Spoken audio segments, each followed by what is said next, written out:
The private sector organization of Jamaica says it will be increasing its presence to help address the country's crime problem. The PSOJ says it will be actively policing the commitments of the government to address the crime and violence that has spilled over into 2020.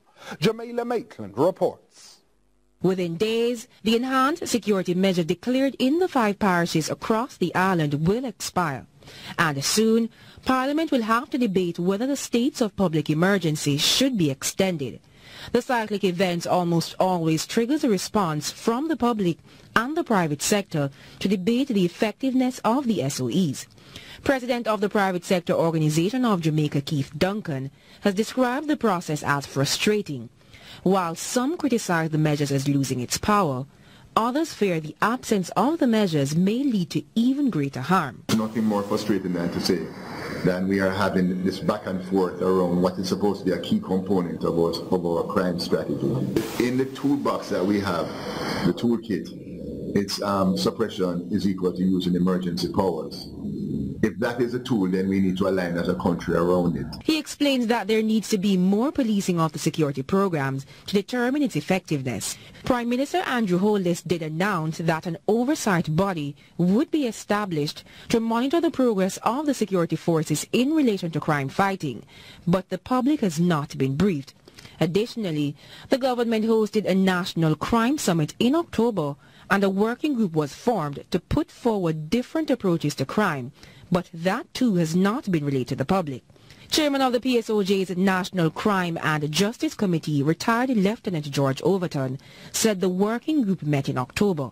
Once the policy and strategy has been finalized, it will then be made public. And what we hope to come from that is the significant milestones, the timelines to those milestones be identified, publicized, and that we're able to monitor the progress in achieving that movement. And the PSOJ explains that greater emphasis must be placed on technology to solve crime.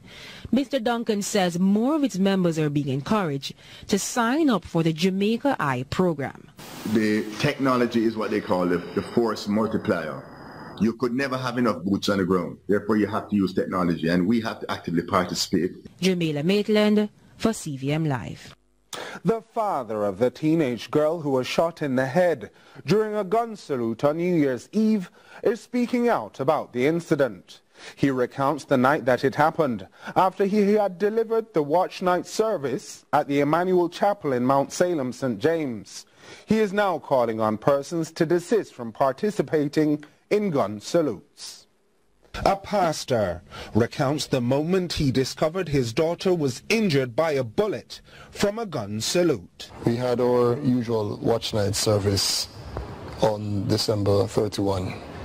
And as customary at the end of the service, which would normally end about midnight, the gathering would go outside to observe the fireworks that are displayed each New Year's night.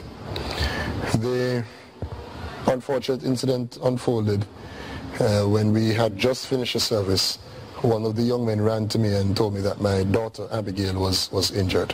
Though his daughter was taken to the hospital and the bullet later removed, Pastor Mullings is appealing to citizens to desist from participating in gun salutes. There are many ways to celebrate a new year, to celebrate Christmas, to celebrate significant activities. Firing a weapon does not have to be one of them. We have to be cognizant of the life of other persons who are around us. And because of, as a nation, we are preaching love, we are preaching peace. We want everyone to understand that we harbor no ill will against those who would have been responsible for this act. But what we want persons to understand is that as the JCF and the FLA has been crying out for persons to not be involved in those things, we want to augment that cry. The Emmanuel Chapel is located in Mount Salem, an area which is currently under the zones of special operation, an enhanced security measure. He says with or without a ZOSO, citizens must still desist from criminal behavior. Crime really is one of the challenges that we face. But in my own opinion, indiscipline is a greater challenge. The CEO of the Jamaica Public Service says he is quite satisfied with the performance of the South Jamaica Power Company, the newest power plant on the island. He made the statement in an interview with CVM Live at the first official tour of the plant earlier today. Here is Christine Forbes with this report. The South Jamaica Power Company, an affiliate of the Jamaica Public Service, today conducted a tour of the Old Harbour facility. JPS chairman says the new plant has been in operation for just over 3 weeks and is different when compared to other power plants across the country. It replaces the old technology that's right across the water on the Old Harbour facility. By doing so, we've changed from heavy fuel oil to natural gas and ADO. It's significantly cleaner in terms of emissions, both particulate emissions as well as what we call greenhouse gases. Additionally, the fuel consumption is about half of what we've used in the existing plant. CEO of JPS David DeRosa says having the South Jamaica Power Company on the electrical grid is good news for Jamaica. DeRosa also announced the launch of Blue Skies Energy, which he says is an addition to the products and services JPS offers to customers. It will operate in the unregulated space, and it will provide operations and maintenance services to power plants such as the South Jamaica Power Center. It will also provide other services to customers in the unregulated space. Chairman Mahid further explains that the plant, which operates on natural gas, is operating at a much lower cost. This, he says, means more value for customers. Mahid says the plant will not only provide jobs for our citizens, but also contribute to the overall development of the community. Support of children, support of education, and support of environmental protection approaches. So in those 3 areas, we intend to integrate and work with the community in whatever manner we can to support along those lines. So we fully expect this to be not only a power producer, but an integral part of the community. Christine Forbes, CVM Live. The almost 6,000 foreigners who visit the island tomorrow on a Norwegian cruise will be greeted with a taste of the Jamaican Blue Mountain coffee. The Ministry of Tourism says the first of the coffee tasting expedition, as part of its program to market coffee, will begin on Friday. Jamaica Maitland reports. The Tourism Ministry says when the Norwegian Bliss docks in St. Anne on Friday, the cruise ship visitors will be the first to taste the Blue Mountain coffee.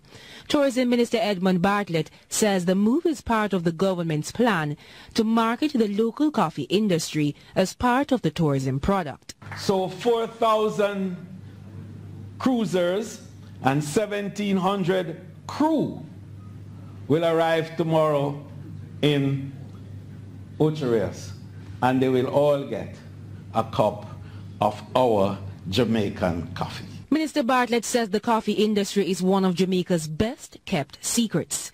He explains that the ministry recently received rave reviews after displaying the Blue Mountain coffee at a trade show in Japan. Now, he said they're looking to enter the German market. We are also going to be inserting it in the marketing arrangements at trade shows. And you heard the director spoke about our having coffee tasting, and we actually used it at the expo in Japan a few months ago. So now we are going to Berlin in March at ITB, and we're going to establish there the start of our coffee tasting arrangement, which will now become a feature of all our exhibitions at tourism trade shows across the world. The announcement comes on the heels of the Jamaican Blue Mountain Coffee Festival on March 21. The ministry says it's expecting an increase in arrival for the period and is encouraging accommodations and travel companies to design packages to lure even more visitors to the island. We can package, pre-sell, tie the festival with hotel rooms and with air seats, and to create a product now that can be marketed throughout the world. Jamaica Maitland for CVM Live.